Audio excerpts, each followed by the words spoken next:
So सर्वात पहिले IITS academy तर्फे मी स्वप्नील पाटीलला कॉंग्रॅच्युलेशन करतो की त्यांनी महाराष्ट्रामध्ये पहिला रँक हा मिळवलेला आहे. सो IITS अकॅडमी तर्फे आणि परिवारातर्फे त्याचं हार्दिक अभिनंदन करतो. सो आमची अशी रिक्वेस्ट असेल की तुम्ही आमच्या विद्यार्थ्यांना गायडन्स करावं. सो विद्यार्थ्यांना गायडन्स करा की तुम्ही अभ्यास कसा केला होता याबद्दल तुम्ही गायडन्स करा.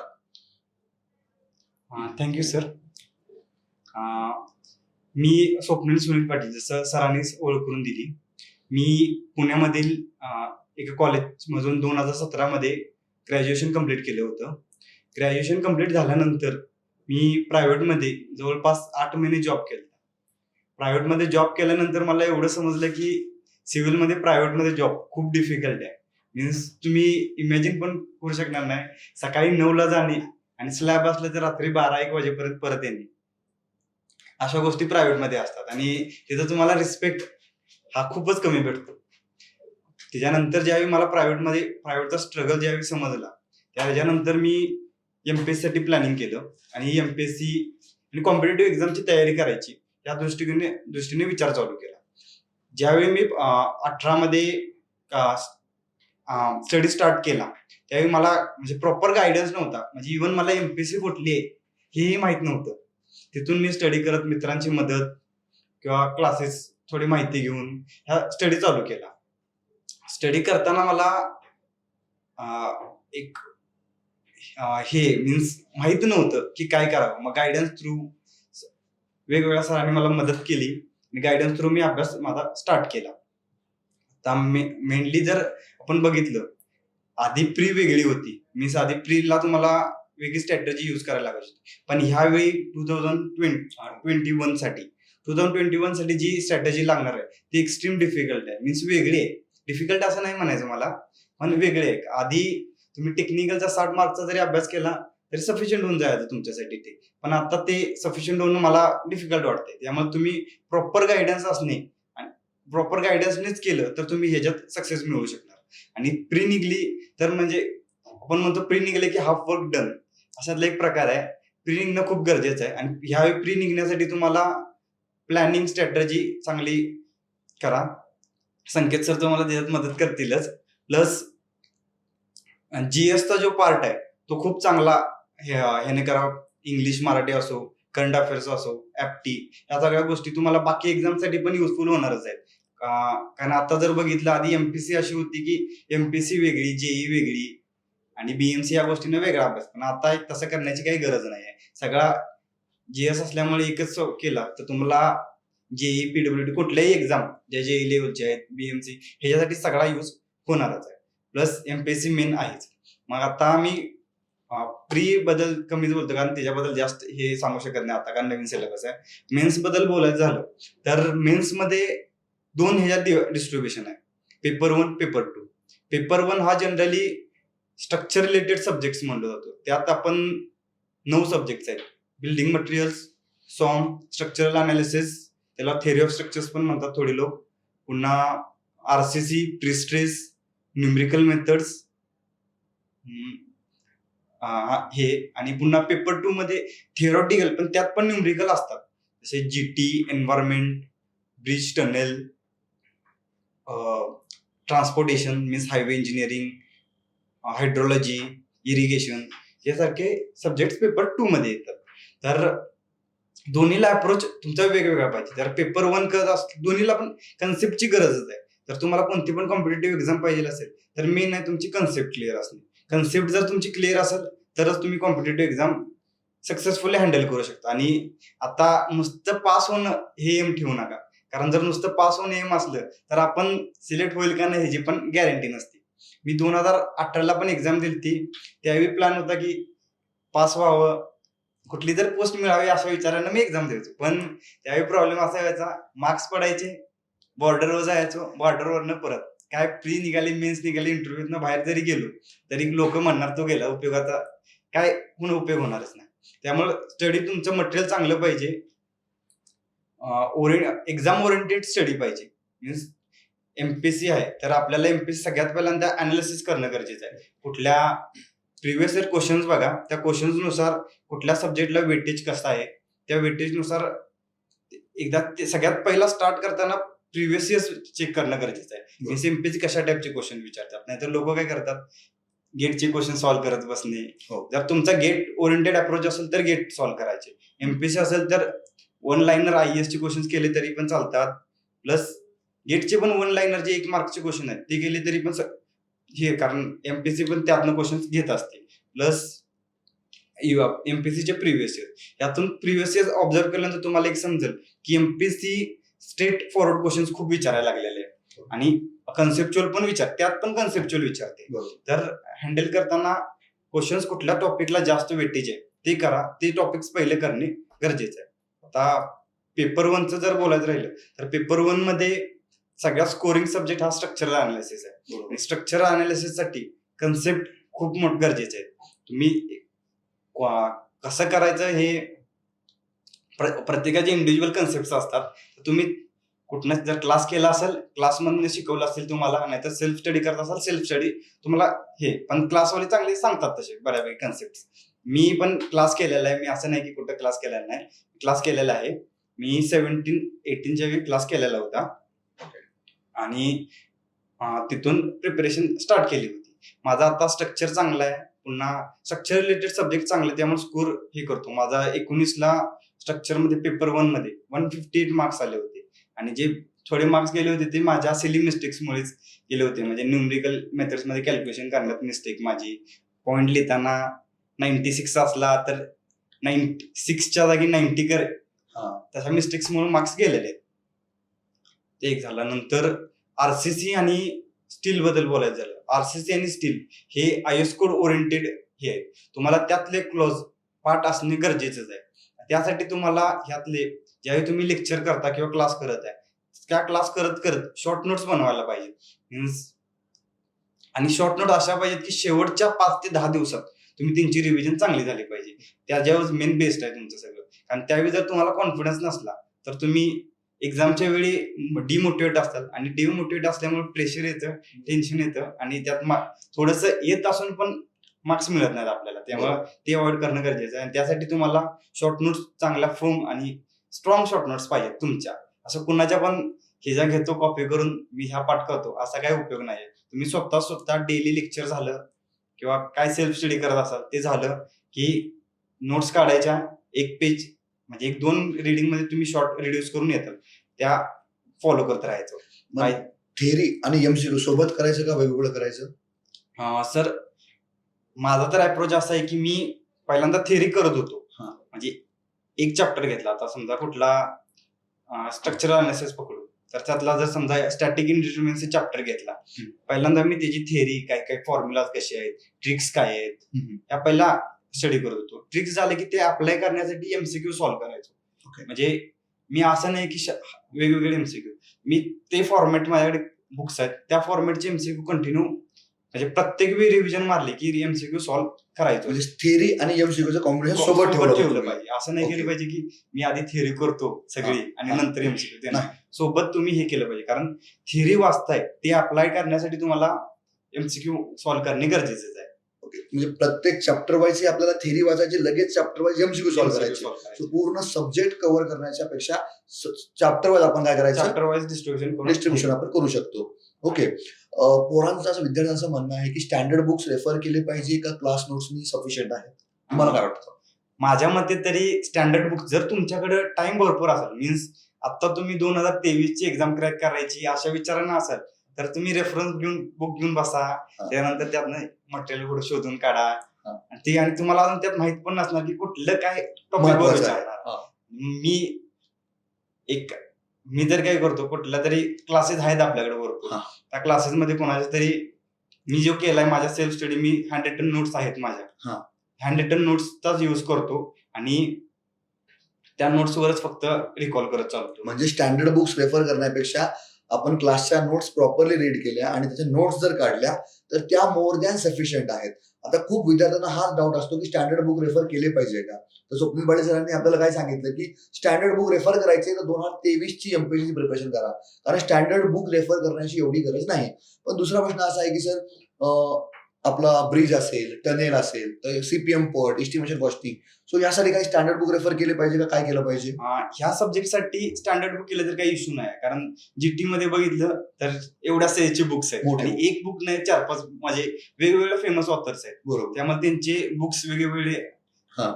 हे आहेत. पण ब्रिज आणि टनेलला, ब्रिज साठी तर 2च बुक फेमस हा. आहेत, एसपी बिंद्रा रंगवाला रंगवाला. आणि टनेल साठी रंगवाला आणि सक्सेना. बरोबर. यापैकी कुठलेही तुम्ही वापरलं तरी तुम्हाला चालेल.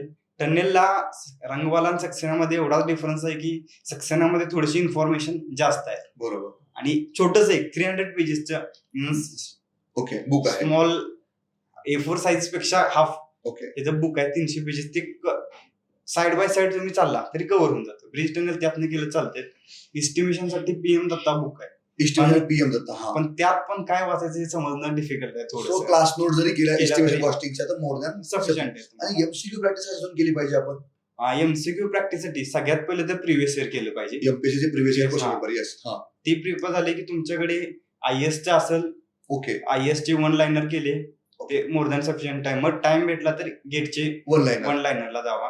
टेस्ट सिरीज मधून टेस्ट सिरीज लावणं गरजेचं आहे, बरोबर. आणि त्यात टाइम मॅनेजमेंट होईल आणि जास्तीत जास्त एमसीक्यू नवीन नवीन तुम्हाला बघायला मिळतील. ओके. म्हणजे खूप विद्यार्थ्यांचा प्रश्न असतो की आम्ही एमसीक्यू कोणते सॉल्व्ह केले पाहिजे MPSC mains point of view. तर सरांनी काय सांगितलं की एक तर सर्वात पहिले एमपीएससी चे प्रिव्हियस इयर क्वेश्चन पेपर पहा. दुसरी गोष्ट म्हणजे आयएस चे प्रिव्हियस इयर, पण त्यातले पण जे खूप हार्ड वाले नाही, एकदम 1 लाइनर, आणि गेटचे पण 1 लाइनर हे आपण पाहिले पाहिजे. ओके. सो सीपीएम साठी एखादं बुक सांगता येईल आपल्याला? सीपीएम साठी मी तरी माझ्या क्लासच्या नोट्स रेफर केल्या होत्या, क्लासच्या क्लासला पण सफिशियंट नव्हतं ते. हा, हा. तर मी आयएस चे जे क्लासेस आहेत, हा, हा. आयएस मध्ये पेपर 1 साठी सीपीएम पट असा वेगळा सब्जेक्ट आहे. ओके. इथले 2 तुम्ही जे हे आहेत ते बुक्स वापरू शकता. ओके. आणि सरांनी सांगितल्याप्रमाणे तुम्ही वाचत असताना नोट सुद्धा तुम्ही साइड बाय साइड काढल्या पाहिजे की ज्या नोट्स मधून तुमचं पूर्ण रिव्हिजन हे कव्हर झालं पाहिजे. दुसरं सर, विद्यार्थ्यांचं म्हणा की तुम्ही कोणत्या वर्षी पास आउट आहात? मी 2017 ला पास आउट. 2017 ला पास आउट आहे. 2019 ला पोस्ट आहे. 2019च्या मेन्स मध्ये पोस्ट आहे. सो विदिन, आता फक्त कोरोना होता ह्या गोष्टीमुळे 1 वर्ष मी जॉब पण केलेला आहे प्रायव्हेट मध्ये. ओके. म्हणजे फक्त एक वर्ष अभ्यास केला. 18च्या अभ्यास करत करत म्हणजे प्री मेन्स निघून इंटरव्ह्यूला पण गेलतो. त्यावेळी मला टोटल 303 होती, पण ओके. सिलेक्शनला जास्त 311 तर कट ऑफ लागला होता, त्यावेळी झालं नव्हतं. ओके. आणि 19ला लगेच मी ते कंटिन्यू फ्लो मध्ये होतो. फ्लो सोडला नव्हता अभ्यासाचा, कंटिन्यू करतच होतो. त्याच्यामुळे मागचा एक्सपिरियन्स प्लस कंटिन्यू फ्लो मध्ये असल्यामुळे कुठल्या गोष्टी विसरल्या नव्हत्या, म्हणजे फ्रेश असल्यासारखाच अभ्यास करत होतो. ओके. सरांनी जर फुल्ली डेडिकेशनली म्हटलं आपण, तर ते डेडिकेशन देऊन त्यांनी फक्त 1 वर्ष अभ्यास केला आहे आणि एका वर्षभरामध्ये ते महाराष्ट्र रँक 1 आहेत मित्रांनो. सो आपल्याला जर वाटतं की सर 3 वर्ष लागतात, 4 वर्ष लागतात, तर 1 वर्ष जरी आपण अभ्यास केला तरीही आपल्याला ती पोस्ट निघू शकते. ओके. दुसरा काय प्रश्न आहे की सर पेपर सॉल्व्हिंगची स्ट्रॅटेजी काय, त्यात 2 आवर मध्ये काय केलं पाहिजे मेन्सच्या? पेपर सॉल्व्ह करताना सगळ्यात पहिल्यांदा तुम्ही कुठले सब्जेक्ट कम्फर्टेबल आहात. मीन्स पहिला 10 क्वेश्चन मध्ये तुम्हाला समजतं की ठीक आहे, कॉन्फिडन्स डिमोटिवेट झाला नाही पाहिजे. आता जे चांगले सब्जेक्ट आहेत आपले, प्रत्येकाला थोडेफार आवडीचे सब्जेक्ट असतातच, ते सब्जेक्ट घ्यायचे. त्यातले जे येतात, प्रत्येक सब्जेक्ट मध्ये जे येतं तेच कंटिन्यू सॉल्व्ह करायचे. मग तसं ज्यावेळी सॉल्व्ह करशील तुमचे एक 70-80 क्वेश्चन बरोबर येतात त्यावेळी, मग त्याच्यानंतर 50% माहिती आहे तुम्हाला ह्या दोन्हीपैकी एक आहे ऑप्शन मधून समजून येतं. तिथं इलिमिनेशनची मेथड यूज करायची. इलिमिनेशनची मेथड खूप गरजेचं आहे, कारण सगळे क्वेश्चन्स येतात असे कधीच होणार नाही कोणाला. तर इलिमिनेशन मेथडने बाकीच्या हे आहेत ते थोडेसे रिस्क घेऊन सॉल्व्ह केले तर चालतात. आणि टाइम मॅनेजमेंटसाठी तुम्ही प्रत्येक वेळी क्वेश्चन वाचताना, आता तुम्हाला अशी वेळ मिळणारच नाही, आता हा क्वेश्चन वाचलाय ठीक आहे मी परत येऊन तो क्वेश्चन वाचेन, असं कधीच होणार नाहीये. त्याच्यासाठी आधीच तुम्हाला, आता जर समजा जो क्वेश्चन आहे वाटतोय तुम्हाला, कळतच आपल्याला की सुटणार आहे का नाहीये. सुटत नसला तर त्याला तिथंच कुठला तरी राऊंड करा, नाही तर काय तर तुमचा सिम्बॉल वापरा. काय मी राऊंड करायचो, जे मला वाटतात परत दुसऱ्या रिडिंग मध्ये मी हे ज्यांचे अटेम्प्ट करणार आहे ते फक्त राऊंड करून ठेवायचो, आणि जे एक्स्ट्रीम डिफिकल्ट वाटतात किंवा न्यूमेरिकल जे असतात त्यांना मीन्स क्रॉस करायचो आणि हे करून जायचो, कारण 11 मधले 2 क्वेश्चन सोडले तरी काही इफेक्ट पडणार नाही आहे जास्त. ओके. आणि प्री नंतर जो 4 ते 5 महिन्याचा वेळ मिळतो मेन्स अभ्यास करण्यासाठी, तो वेळ सफिशियंट आहे का? हो, मोर दॅन सफिशियंट आहे. ओके. कारण त्यात होऊन जातो अभ्यास. तुम्ही आधी पण थोडंफार केलेलं असते, जरी केलं जरी नसेल पण तुमच्याकडे कुठला चांगला क्लास असेल, क्लासच्या नोट्स वापरत असाल, त्या नोट्स जरी वापरल्या असेल, तुम्हाला पोस्ट मिळण्याजोगा मीन्स पोस्ट काय चांगली पोस्ट मिळण्यासारखा अभ्यास तुमचा 5 महिन्यात होऊ शकतो. पण फुल डेडिकेशन केला पाहिजे, नाहीतर 2 तास करतो आणि हे नाही होत. ओके. आणखी काही डाऊट असेल विद्यार्थी त्यांचे डाऊट पण विचारा.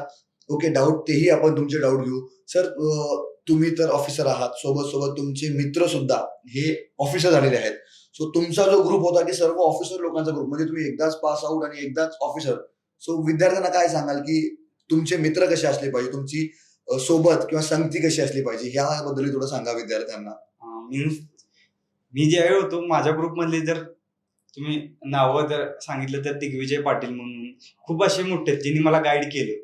आणि मित्र म्हणून कायम डिमोटिवेट होत असलं किंवा थोडंसं फ्रस्ट्रेशन येतच की रिझल्ट येणं झालाय, मला मार्क्स मिळणं झाल्यात, त्यावेळी आपल्या सिनियर्सची किंवा मित्रांची गरज खूप पडते. कारण ते मोटिवेट करतात आपला ह्यातनं बाहेर येण्यासाठी किंवा कुठल्याही यासाठी. आणि जर तुमचा चांगला सर्कल असेल, स्टडी सर्कल, तर तुम्ही एकमेकाला चांगल्या गोष्टी सांगू शकता आणि त्यातून तुमच्या कन्सेप्ट क्लिअर होतात, प्लस डाऊट्स काय असतील डाऊट्स क्लिअर होतात.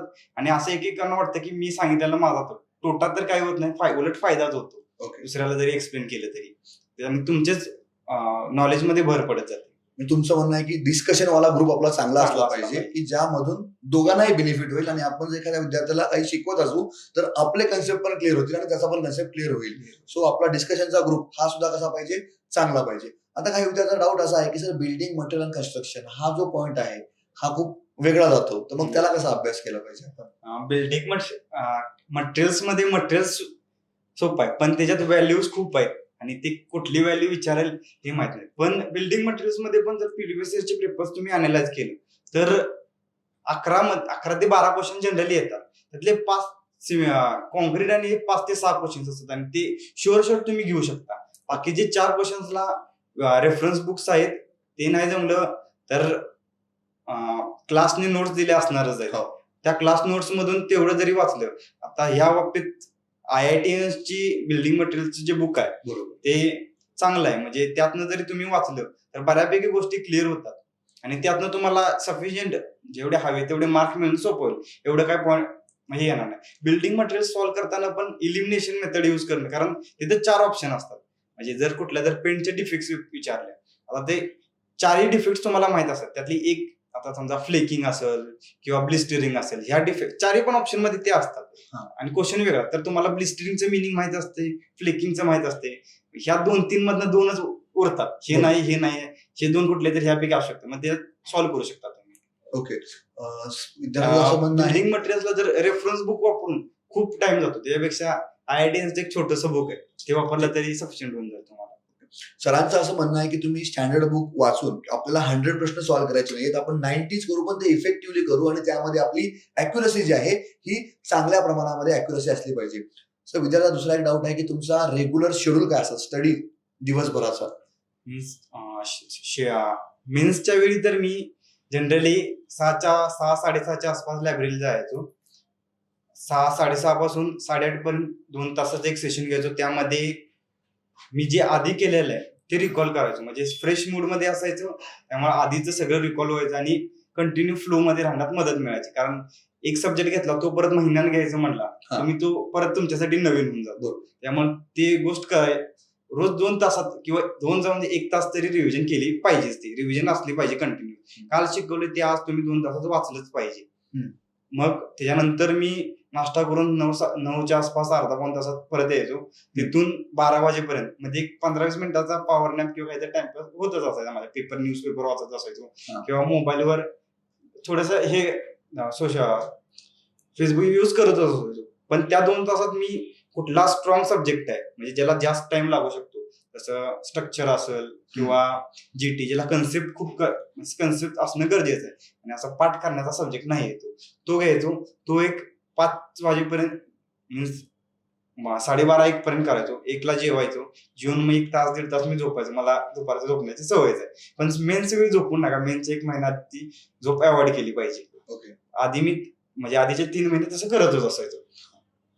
त्याच्यानंतर झोपून परत आल्यानंतर 3 ते 5 वाजेपर्यंत एक ते फुल डे घेतला सब्जेक्ट तो घ्यायचो आणि 5 नंतर जे छोटे सब्जेक्ट्स आहेत 5-6 नंतर 1 तासमध्ये ब्रेक घेऊन जे जसे ब्रिज, टनेल, इस्टिमेशन असेल, या छोट्या सब्जेक्ट्सना रिडिंग चालू करायचो. कारण हे नंतर करू, वेळ मिळेल, तर हे सब्जेक्ट मोठे चुकून राहिले तर ते इक्वल वेटेजचे सब्जेक्ट मार्क देऊ शकत नसायचे. आणि मी हे 2018ला ऑब्झर्व केलेलं आहे. मीन्स मेन सब्जेक्टवर फोकस केला, ब्रिज टनेल असले सब्जेक्ट केले नाहीत. मला तिथं मेन मध्ये मार्क मिळाले, पण ब्रिज टनेल मध्ये मार्कच मिळाले नाहीत आणि स्कोर डाऊन राहिला माझा. त्यांचं असं म्हणणं आहे की आपण काय करतो, फक्त मोठमोठ्या सब्जेक्टकडे लक्ष देतो. आपण ब्रिज असेल, टनेल असेल, एस्टिमेशन कॉस्टिंग असेल, जे छोटे सब्जेक्ट आहेत, या छोट्या सब्जेक्टलाही आपण चांगल्या प्रमाणात वेटेज दिलं पाहिजे. कारण सरांचं असं झालं की 2018 मध्ये सरांनी मेन्स तर दिली, चांगले मार्क तर आले, पण फक्त bridge, estimation, costing and tunnelling या छोट्या सब्जेक्टमुळे त्यांचं थोडं सिलेक्शन राहून गेलं. त्यामुळे त्यांचं असं सांगणं आहे तुम्हाला की ह्या छोट्या सब्जेक्टलाही तुम्ही वेटेज दिलं पाहिजे. सर, विद्यार्थ्यांचं म्हणणं आहे की अटेम्प्ट किती ठेवला पाहिजे मेन्स मध्ये, पेपर 1, पेपर 2 मध्ये?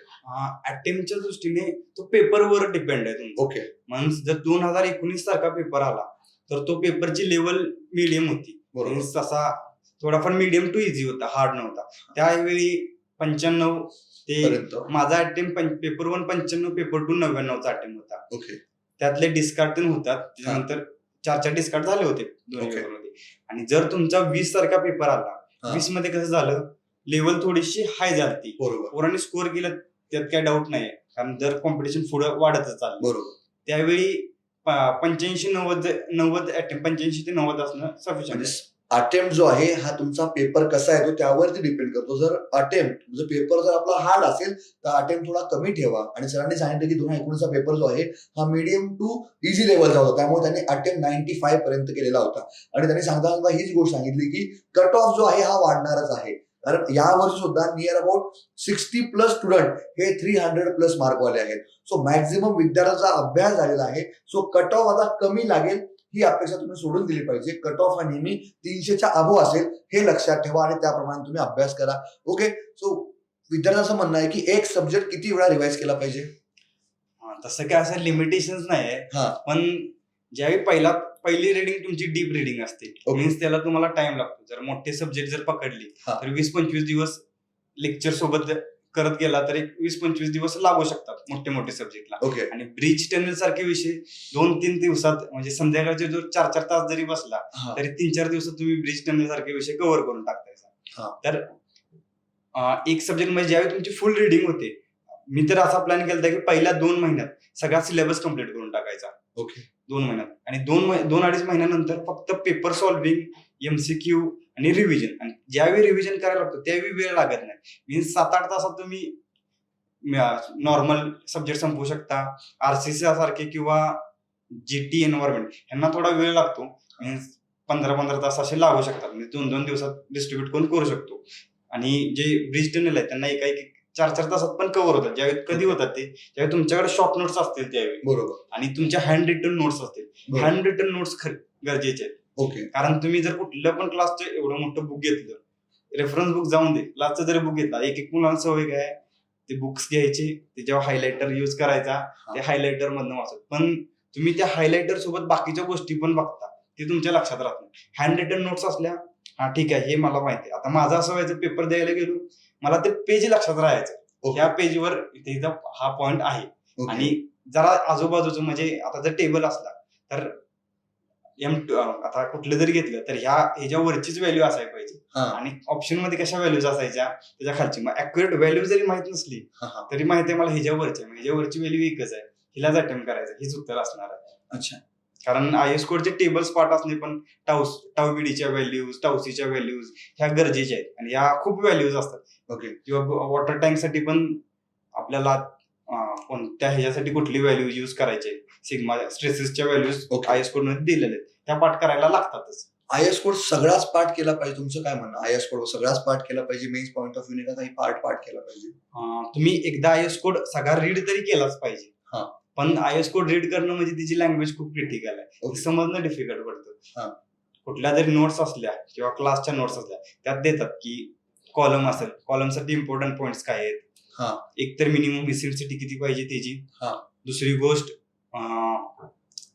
टाईजची हे किती पाहिजे, टाईजची डाया किती पाहिजे, हा. स्पेसिंग किती पाहिजे, ना हेलिकल एन्फोर्समेंटची स्पेसिंग किती पाहिजे आणि स्ट्रेंथ काढण्याचं काय फॉर्म्युला आहे, Okay. एवढं जरी केलं तरी तुमचं सफिशियंट होऊन जातं. ओके. म्हणजे तुम्हाला समजलं पाहिजे की हा चॅप्टर आहे, ह्या चॅप्टर मधलं इम्पॉर्टंट गोष्ट कोणती आहे आणि तीच तुम्ही आय एस कोड मधनं आणि सगळं समजून येतं. प्रिव्हियस इयर अनालाइज ज्यावेळी करतो त्यावेळी आपल्याला कळतं की repetitive questions I S code मधले कशातले विचारायचे चालू आहेत. Okay. So I S code मध्ये सुद्धा जे प्रश्न विचारतात ते आय एस कोडच्या सगळ्याच नाही तर काहीच म्हणजे जसं की स्टील पार्ट असेल बेसिक पार्ट आहे त्याचे पण रिपिटेटिव्ह क्वेश्चन्स आहेत. सो आय एस कोड तुम्ही एकदा पाहून घेतला पाहिजे. सो विद्यार्थ्यांना दुसरा आणखी एक प्रश्न असा आहे सर की न्यूमरिकल्स मेथड्स जे आहे मेन्ससाठी त्यासाठी काय रेफर केलं पाहिजे? न्यूमरिकल मेथडसाठी अशी स्पेशली बुक तरी अजूनपर्यंत नाहीच आहे. नाही सर. Means okay. कुठनं मला पण मी पण असंच इकडच्या नोट्स घ्या तिकडच्या नोट्स मधनच करायचो किंवा क्लासच्या खूप क्लासेस आहेत त्यांच्या नोट्स रेफर करूनच करायचो.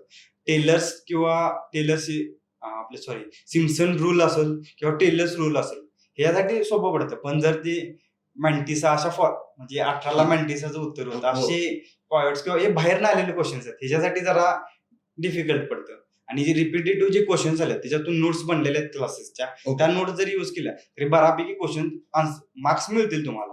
पण 20ला काय झालं न्यूमरिकल मेथड्स मध्ये एकदम डिफिकल्ट लेवलचे क्वेश्चन्स आले ओके. आणि ते विदाउट कॅल्सी सुटणं खूप डिफिकल्ट होतं. त्यावेळी हे सोडण्याचा ऑप्शन होता. हा. कारण ते सॉल्व्ह करण्यात 3-4 मिनिटं जाणार. सॉल्व्ह होत होते पण 3-4 मिनिटं त्याला देऊन पुढचे 10 प्रश्न चुकवणे हे अफोर्ड करू शकत नाही आपण. आता मेन्स साठी फक्त 2 महिने प्री साठी 2 महिने बाकी आहेत. सो विद्यार्थ्याचा हा प्रश्न आहे की ह्या 2 महिन्यामध्ये फक्त प्रीचा अभ्यास केला पाहिजे का प्री आणि मेन्स केला पाहिजे ह्या 2 महिन्यामध्ये?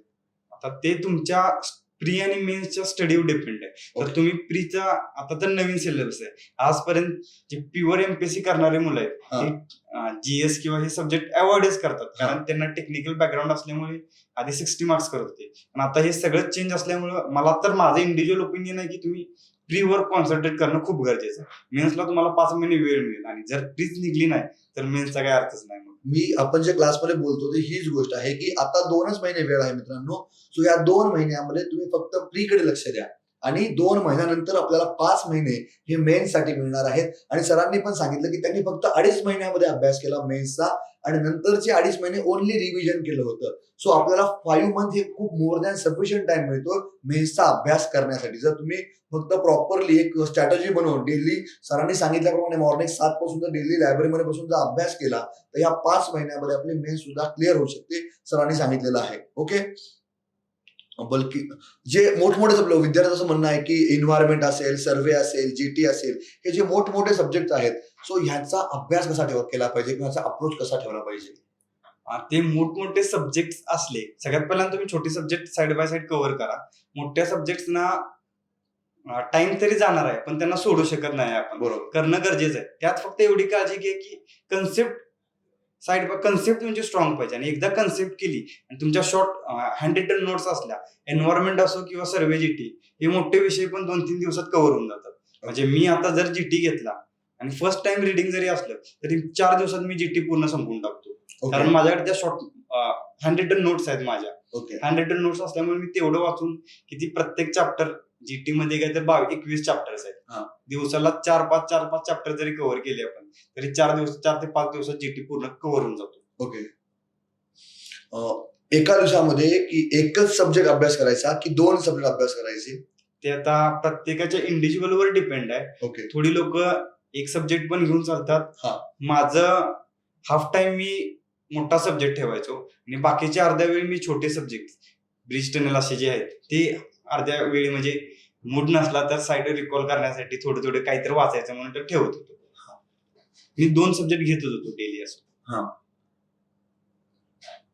प्रॅक्टिस मंदार त्यांनी सांगितलेलं आहे की प्रॅक्टिस जी आहे ओल्ड IAS चे क्वेश्चन्स आणि गेटचे क्वेश्चन प्लस ओल्ड सर्व प्रिव्हियस इयर सिव्हिलचे प्रश्न पहा एमपीएससी चे. ओल्ड सर्व प्रिव्हियस इयर एमपीएससीचे मेन्सचे पेपर पहा त्यामधून तुम्हाला एक मेन्सचा अप्रोच कसा असतो एमपीएससीचा सिव्हिलचा याही गोष्टी तुम्हाला क्लिअर होतील. सो विद्यार्थ्यांसाठी तुम्ही काय आणखी गायडन्स द्याल असेल की विद्यार्थ्यांना थोडं अभ्यास केला पाहिजे असं आणि मोटिवेशन काय द्याल? मला एक सांगायचंय रेफरन्स बुकच्या माझे रेफरन्स बुक असतात त्यांच्या मागे एमसीक्यूज आहेत. आणि जर तुम्ही बघितलं स्टील साठी दुग्गल फेमस आहे त्याच्या एमपीएससी त्याच्या मागचे क्वेश्चन्स विचारते.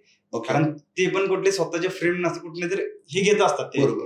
मोठे रेफरन्स ऑथर्स आहेत मोठे मोठे, हा. तर प्रत्येकासाठी वेगवेगळे बुक्स आहेत. बरोबर म्हणजे एका सब्जेक्टसाठी 8-10 रेफरन्स बुक आहेत. बरोबर तर जेवढे पॉसिबल होईल तेवढ्यातले तुम्ही एमसीक्यू घेतले, हा. म्हणजे मागं एमसीक्यू आहेत हा. ते जरी सॉल्व्ह केले तरी चालतात.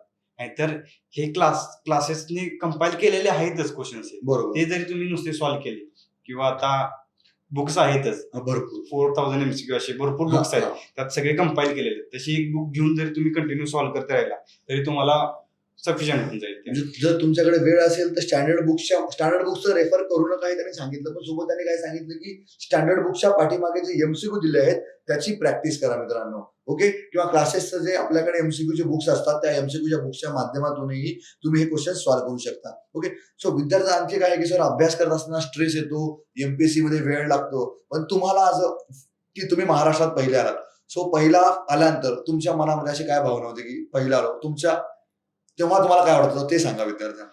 मीन्स मीन्स तुम्हाला तर माहितच असेल 2019च्या मेन्सची एक्झाम 24 नोव्हेंबर 2019ला दिली. बरोबर त्याच्यानंतर जवळपास आता 3 2-2.5 वर्षाच्या आसपासचा टाइम गेलाय. हो. ह्यात खूप मीन्स मला मार्क्स चांगले होते म्हणून कॉन्फिडन्स होता की माझी पोस्ट निघणार, हा. पण समाजाकडून लोकांच्याकडून ऐकायला खूप वेळा भेटलेलं आहे हा. काय एवढे दिवस अभ्यास करतोस हे, हा.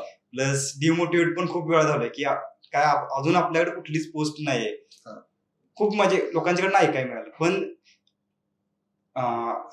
12 फेब्रुवारी असेल, सॅटर्डे होता, मी IPLचं ऑप्शनच बघत होतो. हा. जवळपास 2च्या आसपास नोटिफिकेशन आलं की 19, म्हणजे मला माहित नव्हतं हा रिझल्ट होता का नाहीये. हा. मी ओपन केला तर प्रसिद्धी पत्रक होतं, त्यात 19ची ऑप्टिंग आउटची प्रोसेस दिली होती. मग त्याच्या खालीच रिझल्टचं पण हे होतं. मी टिक केलं त्या स्टार्टिंगला, माझ्या वडिलांचं नाव पहिलं दिसलं मला. हा. मग एकदा स्क्रोल केलं तर मला समजलं की मीच पहिला आहे.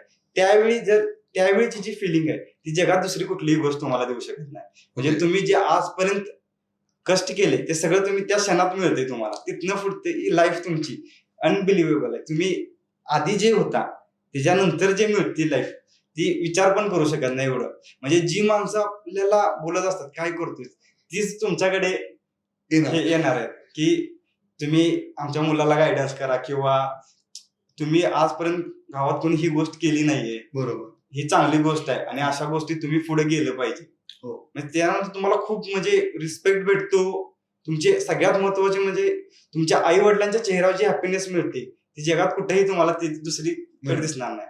आणि आई वडिलांनी खूप स्ट्रगल केलेलं असते. आणि बरोबर. माझ्या बाबतीत पण खूप, म्हणजे माझे आई वडील शेतकरीच आहेत. हा. आणि त्यांच्या फेसवर ज्यावेळी मी ते बघितलं की ठीक आहे, त्यांची अपेक्षा काही नव्हती की मी महाराष्ट्रात पहिला वेळा, असं काही नव्हतं त्यांची अपेक्षा. पण एक साधी पोस्ट मध्ये मम्मीची तरी एवढीच अपेक्षा होती, एक 50,000 किंवा 30,000 to 50,000 सॅलरी असणारा जॉब असला सफिशियंट आहे माझ्यासाठी. Okay. पण ज्यावेळी ही गोष्ट त्यांना मिळाली ती हॅपीनेस, म्हणजे आता पण माझ्या डोळ्यात पाणी येईल अशी त्या गोष्ट घडलेली आहे ती. ओके, आणि त्याच्यानंतरचा जो पिरियड आहे तो खूप मीन्स आयुष्यातला सगळ्यात व्हॅल्युएबल आणि सगळ्यात हॅपी पिरियड आहे माझा. ओके. आणखी काही डाऊट असतील मित्रांनो तर विचारा. म्हणजे पहा मित्रांनो की शेतकरी कुटुंबातून आला, त्याने स्वतः अभ्यास केला, 1 वर्ष अभ्यास करून पोस्ट काढली, आणि फक्त पोस्ट नाही काढली तर पोस्टच्या ऐवजी महाराष्ट्रामध्ये पहिला रँक त्याचा आलेला आहे. सो एक सामान्य कुटुंबातील व्यक्ती की ज्याला काही गायडन्स नाही, तो त्यांनी मला जेव्हा आम्ही बोलत होतो त्यांनी सांगितलं की सर माझ्या घरी AEE काय आहे हे सुद्धा आणखी माहित नाही, फक्त घरच्यांची एवढीच इच्छा आहे की तू काहीतरी झाला पाहिजे, तुला चांगला 30,000 रुपयाचा जॉब असला पाहिजे. पण त्यांच्या घरी आणखी AEE पण माहित नाहीये. पण त्यांनी स्वतः, म्हणजे त्याला मोटिवेशन करणारे खूप कमी लोक होते, पण स्वतः त्यांनी केला आणि महाराष्ट्रामध्ये तो पहिला रँक आला. सर तुमच्या इंटरव्ह्यू बद्दल काय सांगता येईल तुम्हाला? इंटरव्ह्यू माझा 2 वेळा मी इंटरव्ह्यू दिलेला आहे. आधी 2019 मध्ये दिलता, हा. आणि आता 4 जानेवारी 2022 ला दिलता. पुणे विधान भवन मध्येच इंटरव्ह्यू झाला माझा. इंटरव्ह्यू जनरली आपल्याला टोकन दिलं जातं, त्या टोकन नंबरवरच आपला इंटरव्ह्यू चालतो. माझा इंटरव्ह्यू 3च्या आसपास चालू झाला. इंटरव्ह्यू बद्दल ते काय असं एक्स्ट्रीम कुठलं रॉकेट सायन्स असल्या काही गोष्टी विचारत नसतात. एकदम बेसिक तुमच्या कन्सेप्च्युअल गोष्टी बेसिक, आणि नॉन टेक्निकल मध्ये बघितलं तर तुमचा डिस्ट्रिक्ट बद्दल विचारतात. सगळ्या मेन डिस्ट्रिक्ट बद्दल काय चालू आहे, तुमच्या डिस्ट्रिक्टची तुम्हाला सगळी माहिती आहे का हे चेक केलं जातं. तुमचा कॉन्फिडन्स चेक केला जातो. तुम्ही किती एक ऑफिसर म्हणून कसे आहात, मीन्स खोटं बोलता, खरं बोलता, कॉन्फिडन्स काय आहे तुमचा, उत्तर देताना तुम्ही लँग्वेज कशी यूज करता.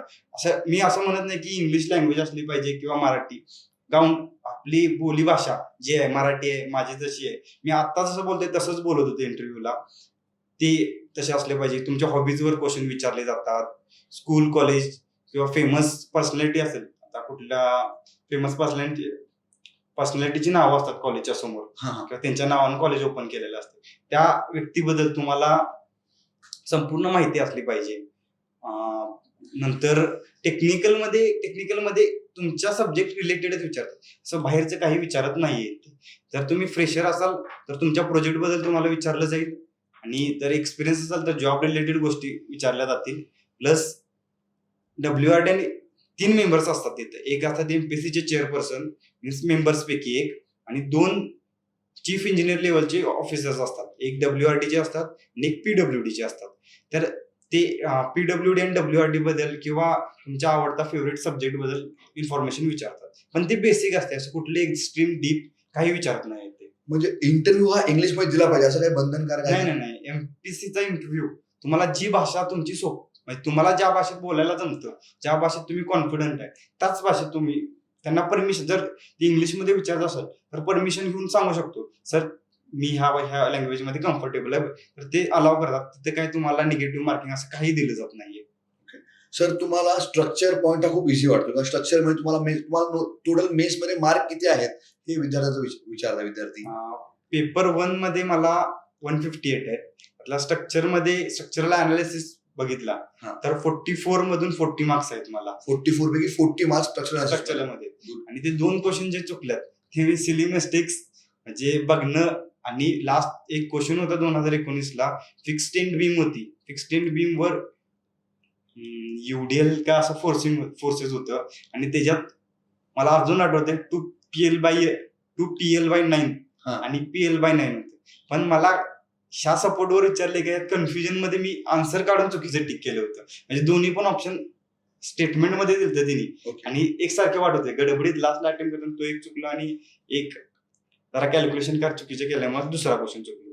आणि सॉम मध्ये तर मला 19 ला आउट ऑफ एक क्वेश्चन चुकीचं आहे, बाकी सगळे बरोबर आहेत माझे. ओके. RCC मध्ये पण तसे 1-2च राहतात, बाकी सगळी गोष्टी बरोबर आलेल्या आहेत तिथे. म्हणजे RCC, सॉम, स्ट्रक्चर हे चांगले विषय होते माझे. ओके. तुम्ही घरी अभ्यास केला होता का लायब्ररी जॉईन अभ्यास केला होता? मी घरी कधी अभ्यास केलेला नाही.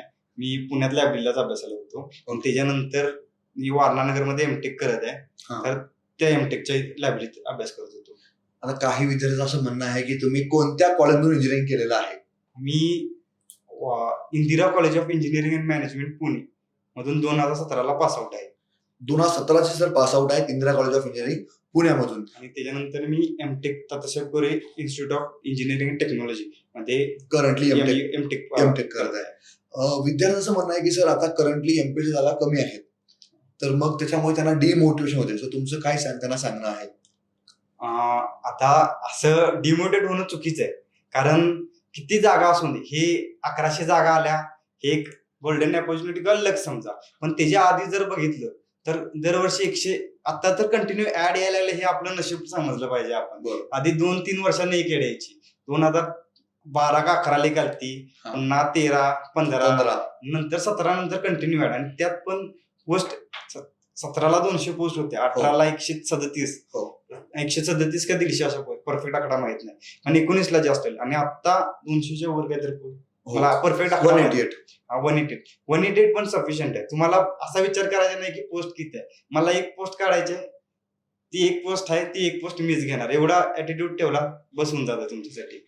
तुम्ही असा विचार करू नका की जागा कमी आहेत, ज्या जागा आहेत त्यातली माझी एक जागा, एवढंच विचार करा आणि पुढे चाला. सरांचं म्हणणं आहे की आपल्याला फक्त एकच पोस्ट पाहिजे मित्रांनो, आणि त्या एक पोस्ट साठी बस झालं. मला सांगा ना, 2019 मध्ये एक जरी पोस्ट असती तसं महाराष्ट्रात पहिल्या त्यांना पोस्ट मिळाली असती.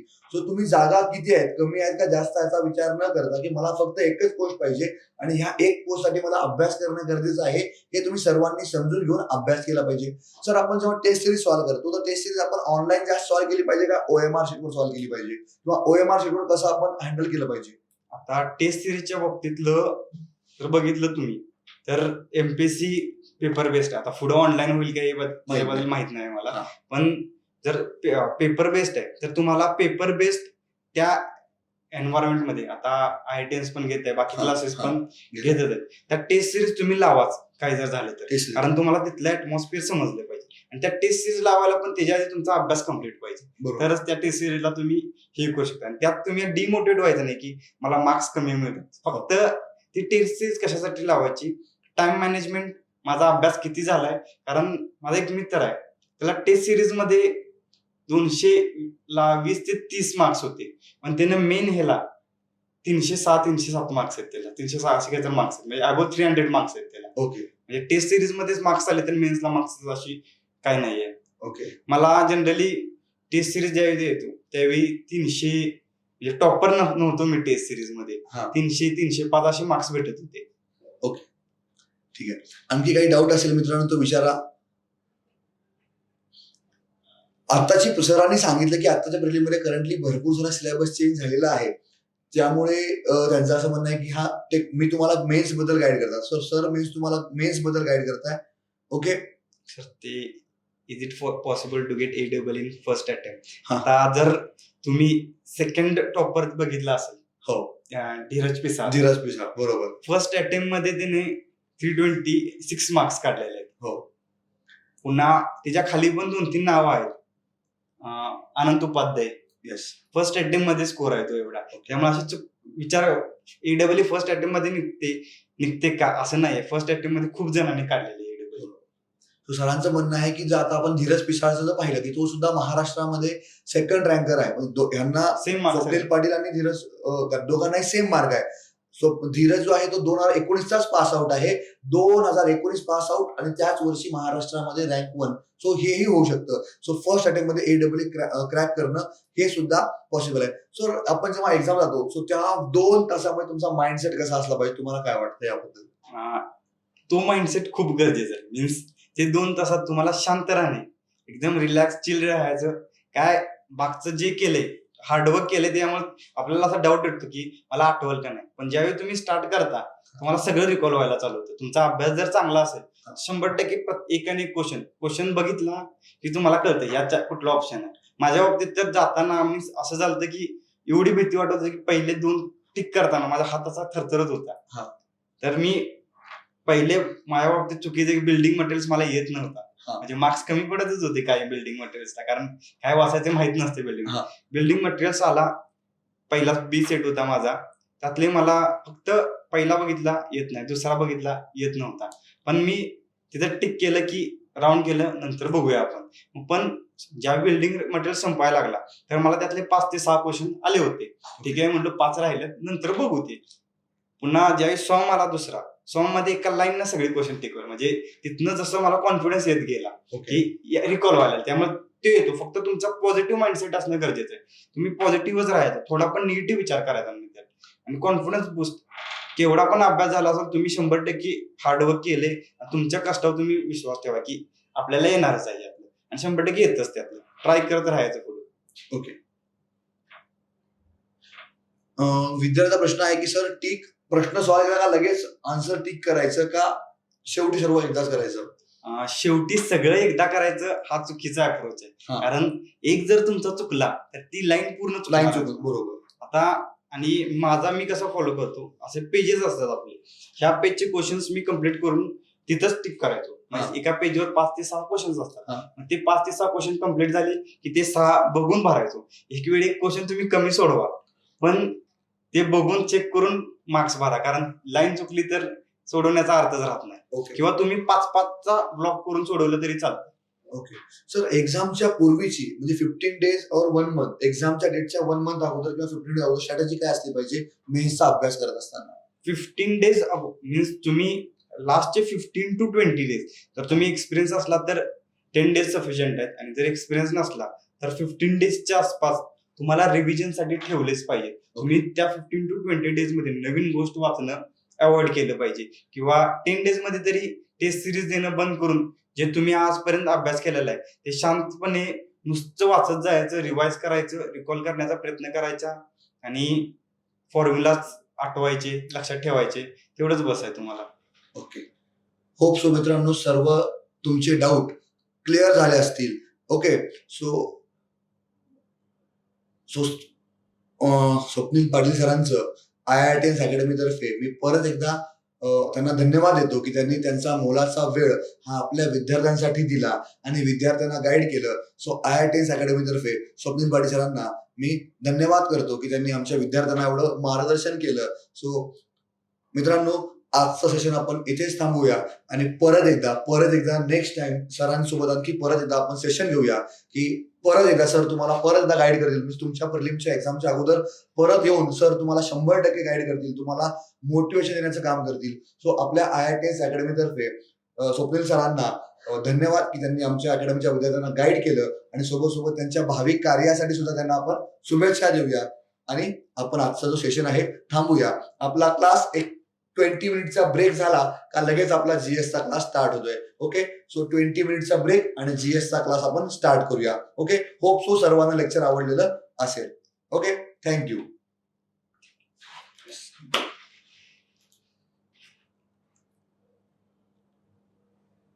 हे फक्त आपले ही